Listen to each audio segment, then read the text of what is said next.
Muraho ndabasuhuje. Nk'uko ubushize twamenye ko u Rwanda atari igihugu cyaje kubw'impanuka, cyubatswe n'amasano, inzozi n'ubwenge bya Kanyarwanda Gahima. Uyu munsi rero nta kindi, tega amatwi, kurura agasambi, uce akabojyo, ntega amatwi.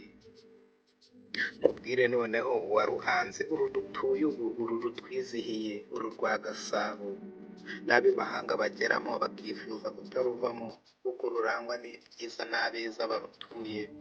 Ese waba warigeze wibaza uti ninde washinze u Rwanda? Ese ninde watekereje uburyo bwo gutunganya umuriro w'inkwi, gukora ibyuma no guhuza abantu mu bwami bufite amategeko? Uyu niwe Gihanga Ngomijana, umwami w'amateka, umuhanga w'umwubatsi wahanze uru rwa Gasabo, uru dutuye ubu. Gihanga Ngomijana ni umwe mu bantu b'ingenzi cyane mu mateka y'u Rwanda. Avugwaho kuba yarashinze u Rwanda nk'igihugu kigendera ku mategeko n'imiyoborere. Gihanga yavukiye mu gisekuru cya Kanyarwanda Gahima, ahazwi nka Mubari mu burengerazuba bw'u Rwanda. Se yari Kazi, naho nyina yitwaga Nyirarukangaga. Avugwaho kuba yaravutse afite ubwenge bwinshi budasanzwe, kandi yari umuntu uzwiho guhanga udushya. Niwe wabumbiye hamwe imiryango y'Abanyiginya, Abega n'Abashambo, abahuza mu bwami bumwe. Yigishije abantu gukoresha umuriro, ibyuma no gukamura inyiga, gukora ibikoresho nk'amashyiga n'imisumari. Yavumbuye uburyo bwo gucura ibyuma, ibikoresho by'ubuhinzi n'ubworozi. Yatangije ubuhinzi, ubworozi n'ubucuruzi nk'inkingi z'ubukungu. Yashyizeho imihango n'imigenzo y'umuco nyarwanda, harimo kwita izina, gusaba no gukwa n'imihango y'ubwiru.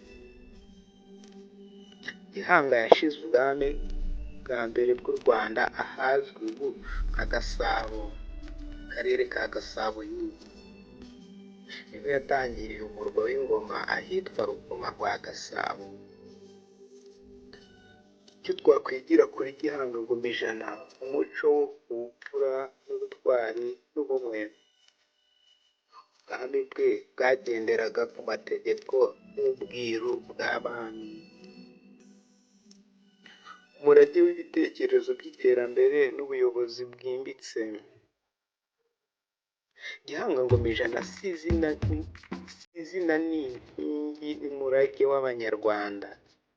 Ni urugero rw'uko ubushishozi, ubumenyi n'umuco bishobora kubaka igihugu. Igihe tuzirikana Gihanga, tuba duhamya ko amateka ari ishingiro ry'ejo hazaza. Niba iyi nkuru yakuryoheye, niba aya mateka akunyuze, ntiwibagirwe gukanda like. Aribwo bwa mbere ugeze kuri uyu muyoboro wacu wa Ramuso Ubumenyi TV, subscribe ni ingenzi. Niba ikiganiro cyakuryoheye, gisangiza abandi nabo bazi twiyumvira amateka y'u Rwanda rw'Abanyarwanda, Abanyarwanda beza. Naho ubutaha mu yandi mateka.